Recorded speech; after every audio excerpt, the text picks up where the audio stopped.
17 years ago, God saved me. Now before that, you're looking at an old boy right here. And some people say, does that not shame you to stand up there and say that? Yes, I'm ashamed of a lot of things that I've done in my life. But if it helps someone stay away from what I did, I'll share it all over the world. Alcohol was my downfall. Like I said, I never drank a drop until I was 17 years old.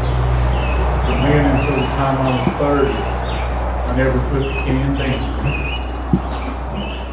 I met Charlene when I was about 21 years old. I'm 47 now. So I've known her, we've known each other for 26 years. She put up with me through a lot of hard times. We have an older boy. Charlene was never able to have children. She loves children. I love children. God's always known what He was doing. He sent a little old boy into our life. She babysitted. He was my nephew. Somehow, we wound up with that little boy. I was still drinking and cutting up. And I guess there's a lot of times his homework would have never gotten done. He would have never been given a bath, never been fed, if it hadn't been for that woman. She has cerebral palsy. I've seen her do more than women who are more capable than she is. She's never asked God why. My little boy goes to school. You don't have kids on. They seen her walk to go down there and get him. They made fun of her. Why does your mama walk like she does? You know what she told me? She said, if they ask you why I walk like I do, tell them that's how God made me. He did. He made me big and ugly. But He loves us. When I was a young boy, about 12, now if anybody knows the answer to this, you can tell me. But somewhere somebody gets the idea you have to be 12 years old before you get saved. When God knocks on your heart, it's when the time to get saved. These old women, I don't know if you've ever encountered them. I used to sit back there in the back of the church. You could always pick them out. They'd get up here, they'd go to these people.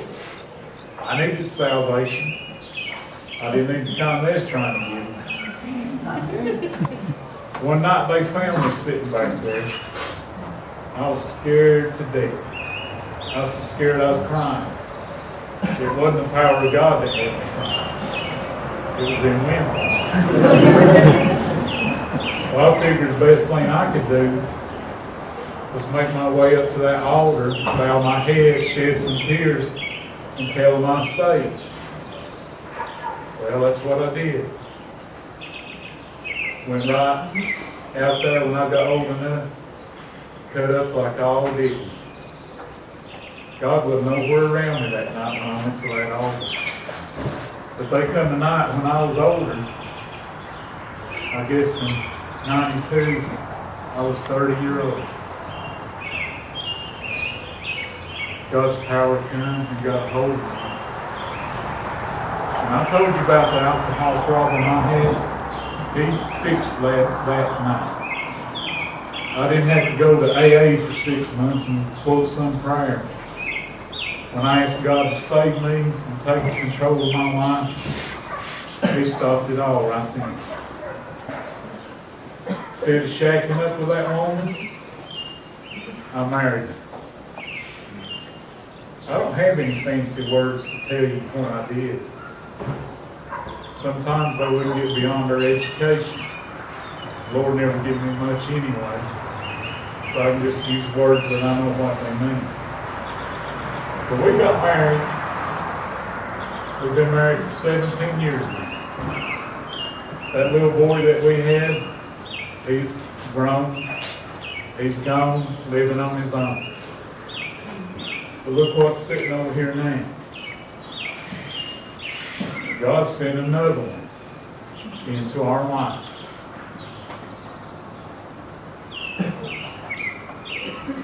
I can't tell you what he means to. I laid my life down for him without even thinking about it. I'll tell you, sometimes he runs so mad I'd like to take his. And old Satan, don't tell me he won't use these little kids. I knew I was having him come down here tonight. And old Satan flared his head up. When he had himself a little ball. I finally got everybody out in the car. Before we started this way, I told my wife, I said, I need to pray. I guess that's why he's praying so much today. The devil done everything he could not to stop this. But my Lord has more power than he can ever dream about.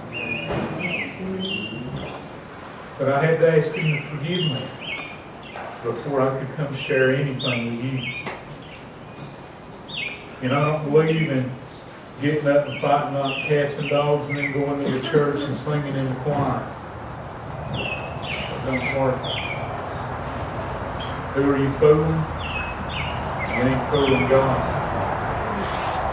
He already knows. But I'm thankful, for God's saving grace. That he took an old sinner like I am. Brought me out of the slum that I was living in. Give me a wife whom I cherish every day. If I get to feeling bad, feeling sorry about myself a little bit, I can stop and watch her try to walk around and go about her chores. Makes me feel about that high. I thank God for my wife and my little boy, for my church. I thank him for every one of you that's prayed, for the workers that have been in our house. I could sit here and tell you all about what it means to us and never get across what I fully mean. But just know that I ask God to bless you beyond all measure for what you've done for us. And the little bit of time that I've allowed to spend with you tonight, thank you for allowing me to come. And I can tell you this tonight. You may say, well, he don't know me. He can't be. When God saved me, he put a love in my heart that's for everybody.